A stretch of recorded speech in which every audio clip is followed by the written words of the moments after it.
Honours প্রথম বর্ষ final পরীক্ষায় এই ধরনের বর্ণনামূলক কোশ্চেন তোমরা পয়েন্ট আকারে অনেকেই পাও। এইগুলো আসলে এই ধরনের ক্যাটাগরি ওয়াইজ হয়। কিভাবে তোমরা এই কোশ্চেনগুলো পড়বা এবং লিখবা, এভাবে ডাইরেক্ট লেখার দরকার নাই। কিছু পয়েন্ট আছে, আমি তোমাদেরকে একদম এই ভিডিওতে বুঝিয়ে দিব। আমার মনে হয় যে এই কৌশলগুলো, এই টেকনিকগুলো ফলো করলে তোমাকে শিক্ষক তোমাকে এখানে 10-এ 10 ইনশাল্লাহ দিবে। যদি কোনো কারণে নাম্বার মাইনাস করে তাহলে 1 বা 2, 8, 9 তোমরা পাচ্ছই। আমি নিজেও বিবিএ করেছি, এমবিএ করেছি, এই কোর্সগুলো আমরা ফলো করতাম এবং আমরা রেজাল্টও পাইতাম। এখানে সবচেয়ে গুরুত্বপূর্ণ বিষয় হচ্ছে শিক্ষক কেমন খাতা চাচ্ছে তোমার কাছে সেটা বোঝা। শিক্ষকের এই পয়েন্টটা তুমি যদি বুঝতে পারো, তুমি শিক্ষক ইমপ্রেস করতে পারবা এবং শিক্ষককে তুমি নাম্বার দিতে পারবা, নাম্বার আনতে পারবা। তা ভিডিও শেষ পর্যন্ত দেখো। যারা এখন আমাদের YouTube channel, Facebook page subscribe follow করে রাখো, এই ভিডিওটি বন্ধু বান্ধবকে শেয়ার করে দাও, তোমার ক্লাস ফ্রেন্ড যারা আছে, যাতে করে ওরাও জানতে পারে যে কিভাবে বর্ণমূলক কোশ্চেন পড়তে হয় এবং লিখতে হয়। পড়ার সাথে সাথে লেখার একটা পার্ট আছে।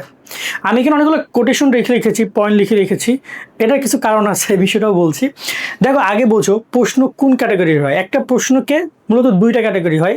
এক হচ্ছে 10 মার্কের একটা কোশ্চেনকে তারা এইখানে কি করে, এখানে তারা 2 থেকে 3টা পার্ট করে, এবং 2টা পার্ট করে, কোনো কোনো ক্ষেত্রে 3টা পার্ট করে। 2টা পার্ট করলে যেমন ধরো নাও যে এটার হচ্ছে 1 এবং 2, এই 1 এখান থেকে 3 আর এখান থেকে 7, অথবা 3টা পার্ট করলে এইভাবে থাকে 1, 2, 3। যদি আমরা দেখি এখানে থেকে ধরো যে তোমার 2, এখানে থেকে 2 আর এখানে থেকে 6, এরকম একটা পার্ট করে তারা। মূলত এই 2টা ক্যাটাগরিতে মূলত পরীক্ষা প্রশ্নগুলো আসে। আরেকটা ক্যাটাগরি আসে ডিরেক্ট 10 মার্কের। ওকে, তো যেই হোক না কেন, যখন তোমরা 1, 2 এরকম মার্কগুলো আসবে, 1 মার্ক আসলে মনে করবা বা 3 মার্ক আসলে মনে করবা তোমরা ওটা তোমাকে সংক্ষিপ্ত প্রশ্ন প্রপারলি লিখতে বলছে। 4 মার্ক আসলে তোমরা ট্রাই করবা, সেটা মনে করবা যে সেটা তোমার বর্ণমূলকের হাফ যেটা আছে ওইটা লিখতে বলছে। আর 6 মার্ক বা 7 মার্কের যে কোশ্চেনগুলো বা 10 মার্ক, ওইটা পুরোপুরি বর্ণমূলক কোশ্চেন আগে লিখতে হবে। সেকেন্ড যে বিষয়টা আসতেছে সেটা হচ্ছে যে এই যে তোমার প্রশ্ন আসে টোটাল এই ক্যাটাগরিতে, হয় বৈশিষ্ট্য গুরুত্ব বলবে, নয় বৈশিষ্ট্য, নয় কারণ, নয় সমস্যা, নয় সমাধান, বা এক্সেট্রা, এই টাইপের কোশ্চেনগুলো আসে। আবার কিছু কোশ্চেন আসে প্রকারভেদ, শ্রেণীবিভাগ, স্তর, নিয়ম। এখন আগে এই পয়েন্ট আমি ক্লিয়ার করি। যেখানে বলছে প্রকারভেদ বলো প্রশ্নের, অথবা শ্রেণীবিভাগ বলো, অথবা স্তর বলো, নিয়ম বলো, ওইগুলো একদম মানে তোমার মানে কনফার্ম, ওখানে তুমি চাইলে নতুন করে কোটেশন জয়েন করতে পারবে না। এই বিষয়টা মাথায় রেখো আগে। যেমন আমাকে বলেছে যে বাতাতক্ষণ প্রকারভেদ বলো, অথবা তুমি চাহিদার কয়টি প্রকারভেদ বলো, অথবা তুমি বললে যে তোমার পণ্যের প্রকারভেদ বলো, অথবা সেবার প্রকারভেদ বলো, অথবা অন্য এরকম কোনো কিছু, রাষ্ট্রবিজ্ঞানের মূলনীতির, এই বিষয়গুলো যখন তোমাকে বলবে তখন ওই জিনিসটা ফিক্সড। প্রকারভেদ বা শ্রেণীবিভাগ বা নিয়ম বা স্তর, এটা ফিক্সড, হয়তো 5টা বা 6টা বা 10টা, ওটা তোমাকে মুখস্থ করতে হবে। ওই জায়গায় কোনো প্রকার মানে নিয়ম কৌশল খুব বেশি সাজবে না, তবে কিছু টেকনিক আছে, সেটা শেয়ার করছি। আর এই যে কোশ্চেনগুলো আসে বৈশিষ্ট্য, গুরুত্ব, কারণ, সমস্যা, সমাধান, এটা চাইলে তুমি গুরুত্বের কোটেশন দিয়ে তুমি চাইলে সমাধান সলভ করতে পারবে। কারণ সমস্যার কোটেশন দিয়ে তুমি চাইলে সমাধান সলভ করতে পারবা, বা কারণের কোটেশন দিয়ে সমাধান সলভ করা যাবে। কিভাবে? ধরো তুমি একটা যে সমস্যা পড়ছো, ওই সমস্যাটা সমাধান করার জন্য জাস্ট নিচে সমাধান লিখে দাও, বা ওইটা এটা জাস্ট অন্যভাবে কথা বলো। যেমন ধরো হইতে পারে যে প্রমিতকরণ সমস্যা, বা প্রমিতকরণ, বা যদি আমি এখানে বলি গুদামজাতকরণের সমস্যা, তাহলে এখানে হইতে পারে কি সুনির্দিষ্ট গুদামজাতকরণ। ঠিক আছে। ঝুঁকি গ্রহণের সমস্যা, তাহলে হতে পারে যে তোমার হচ্ছে নিরাপদ ঝুঁকি গ্রহণ, এরকম কিছু হইতে পারে। মানে জাস্ট আগে পিছে তুমি এখানে সমস্যার জায়গায় তুমি পজিটিভ কথা লেখো, সমাধানের জায়গায় তুমি পজিটিভ লেখো, সমস্যার জায়গায় তুমি নেগেটিভ লেখো, তাহলে এটা হয়ে যাবে। তার সাথে এই কোটেশনগুলো তুমি কিভাবে পড়বা অন অ্যাভারেজ, আমি আমার টেকনিকটা শেয়ার করি, বা এটা আমরা অনেক শিক্ষার্থীকে দেখেছি। ধরো না একটা অধ্যায়ের, ধরুন একটা অধ্যায়, এই অধ্যায়ের টোটাল প্রায় 20টা কোশ্চেন আছে। কয়টা কোশ্চেন আছে? ধরো না এখানে আমি একটু বুঝাই, 20টা কোশ্চেন আছে। তো 20টা কোশ্চেন এরকম 20টা কোশ্চেন আছে, যেগুলোর বিভিন্ন টপিকের কারণ, প্রকারভেদ বাদ দিয়ে বৈশিষ্ট্য, গুরুত্ব, কারণ, সমস্যা, সমাধান, এইগুলো এই টাইপের জিনিস রয়েছে। তো তোমরা ট্রাই করতে পারো, সবাই একটা করে নোট খাতা বানাবা। কি করবা? সবাই একটা করে নোট খাতা মেনটেন করবা। তুমি নোট খাতা মেনটেন করছো, এখানে সুন্দর করে ওই যে প্রশ্নটা, যেটা উত্তরটা, মেইন টপিকটা, মানে যেটাকে বলা হেডলাইন, একটুকে যে আমরা লিখলাম যে বাধ্যতামূলক কার্যাবলী বলো, অথবা তোমার বলতে পারো যে বাংলাদেশ ব্যবসা পরিবেশের গুরুত্ব আলোচনা করো, এই জাস্ট এই কথাটাকে তুমি এখানে সুন্দর করে লিখে দিবা। লেখার পরে এখানে যতগুলো সাব পয়েন্ট হবে, সাব পয়েন্টগুলো তুমি একটা নোট খাতা মেনটেন করবো। অল টাইম সকল সাবজেক্টের যতগুলো তোমার হচ্ছে যে বিষয় আছে, সেগুলো প্রত্যেকটা জন্য একটা নোট খাতা বানাবা, এবং নোট খাতাগুলোতে একদম যখন তুমি পড়া শুরু করছো, তুমি একদম শুরুর দিন থেকে শেষ পর্যন্ত যতগুলো প্রশ্ন পড়ছো সেটা লিখে ফেলবা। তার মানে কি হবে, একটা অধ্যায়ের 20টা প্রশ্ন তুমি পড়ছো, এই 20টা প্রশ্নের মধ্যে কোন প্রশ্নের কি কোটেশন সেটা তুমি জানো, তোমার সামনে লেখা আছে। এবার তুমি কি করবা, ওই কোটেশনগুলো তুমি বারবার পড়ো। কোটেশনগুলো ধরুন একটা অধ্যায় যদি আমরা বলি 20টা প্রশ্ন আছে, তো 20টা প্রশ্নে মিনিমাম ধরে নাও যে 200 বা 150 ধরলাম আমি, 150টা বা 200টা কোটেশন আছে। যখন তুমি 150টা বা 200টা কোটেশন পড়তে যাবা, তুমি দেখতে পারবা আসলে 200টা কোটেশন না, সব কোটেশন এক অপরের সাথে কানেক্টেড, হয়তো এর গুরুত্বের সাথে ওর গুরুত্ব কানেক্টেড, দেখা যায় তার মানে গুরুত্ব বা 2-3টা পয়েন্ট একবার মিলে গেছে।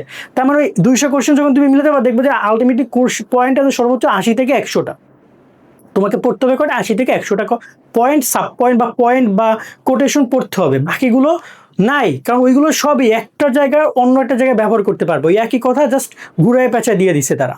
তো এই জায়গায় তুমি যদি এরকমের 1 থেকে 10 একটা অধ্যায় যদি 100 কোটেশন তোমার মনে থাকে, এরপর যদি তোমার সামনে প্রশ্ন আসে ঠিক এইরকমভাবে যে এই টপিকের গুরুত্ব বলো, তখন তুমি ওইখান থেকে মনে করে তুমি তোমার 10টা বা 12টা কোটেশন লিখে দিলা, এবং পরবর্তীতে যখন তোমরা এক্সপ্লেন করতে যাবা, তখন তোমরা এরকমভাবে তারা এক্সপ্লেন করে দিলা। যেমন ধরো না, যেখানে আমাকে বলেছে একটা টপিকের কোশ্চেন লিখতে, আমি এখানে সুন্দর করে কোটেশনগুলো লিখে দিলাম।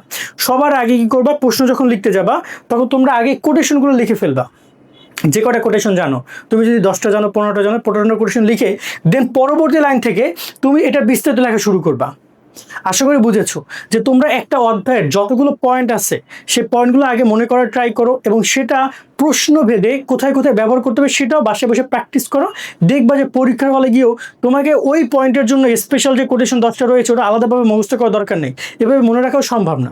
পরীক্ষার সময় যদি অন অ্যাভারেজ 100 কোটেশন মনে থাকে বা 50টা কোটেশন মনে থাকে, তুমি তোমার প্রশ্ন ভেদে সেখানে জায়গায় জায়গায় সেই কোটেশনগুলো ব্যবহার করতে পারবা। এবং দেখা যায় একটা অধ্যায়ের সাথে অন্য অধ্যায় মিল আছে, আবার অন্য অধ্যায়ের সাথে অন্য অধ্যায় মিল আছে, তার মানে ওভারঅল যদি বই ভেদে যদি আমি 150, 200 বা 300 কোটেশন মনে রাখতে পারি, বা আমি যদি একটু বারবার পড়ি, যতটুকু ধর আমার মনে থাকবে, দেন আমি সুন্দর করে ওই অনুযায়ী প্রশ্ন বেড়ে সেগুলো আমি বসিয়ে দিলাম। সেটা একটা ট্রিক্স হইতে পারে। এইভাবে তোমরা মূলত কোশ্চেনগুলো ফলো করতে পারো। আমরা অনেক সময় দেখি যে এই ধরনের যে কোশ্চেনগুলো আছে, এই ধরনের যে কোশ্চেনগুলো আসছে, এই কোশ্চেনগুলোর কোটেশন সেম হওয়ার কারণে এই ফলো প্রসেসটা। বাট যদি তোমার এইরকমভাবে একদম স্পেশালি আসে, তোমরা ট্রাই করো সেটা 7-8 বার করে লেখার। তুমি কোনো একটা বই, কোনো তোমার হাতের লেখা খুব ভালো হওয়ার দরকার নেই, তুমি জাস্ট লম্বা লম্বা করে করে তুমি 7-8 বার করে লেখার ট্রাই করো। লিখলে সেই জিনিসটা আরও বেশি মনে থাকবে। এবং ট্রাই করো যদি এই প্রকার বা শ্রেণীবিভাগগুলো ডায়াগ্রামের মাধ্যমে, চিত্রের মাধ্যমে বোঝানোর জন্য, চিত্র অথবা ধরো যে এরকম তুমি একটা লিখছো দেন আবার একটা লেখো, এভাবে করে করে একটা একটা করে সাজাতে পারো, ঠিক আছে, যাতে এতে করে আরও বেশি মনে থাকে।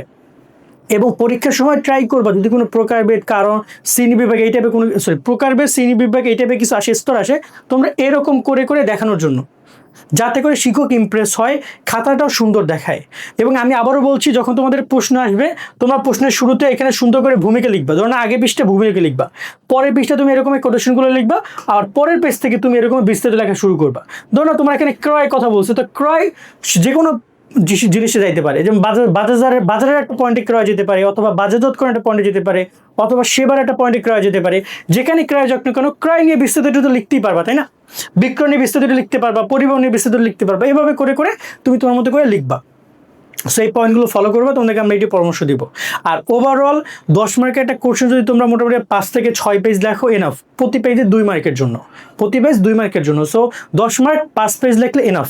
তার বেশি লিখতে পারলে ভালো, তবে হাতের লেখাটিকে নির্দিষ্ট রাখবা, এবং সঠিক সময়ের মধ্যে সলভ করতে পারছো কিনা এটা ইম্পর্টেন্ট। তবে শিক্ষক যেটা দেখে সেটা হচ্ছে যে তুমি প্রশ্নের প্রথম 2-3 পৃষ্ঠায় কী লিখেছো, এটা অনেক ইম্পর্টেন্ট ফ্যাক্ট।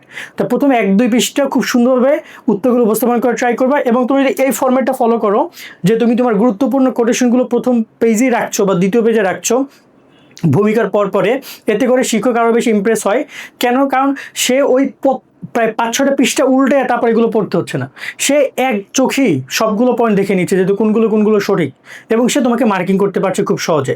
এবং যদি তুমি কোনো কারণে এই পয়েন্ট অনেক বেশি লেখো, তাহলে তুমি নাম্বারিং করবা, যেমন এই যে 8, 9, 10 এরকম নাম্বারিং করবা।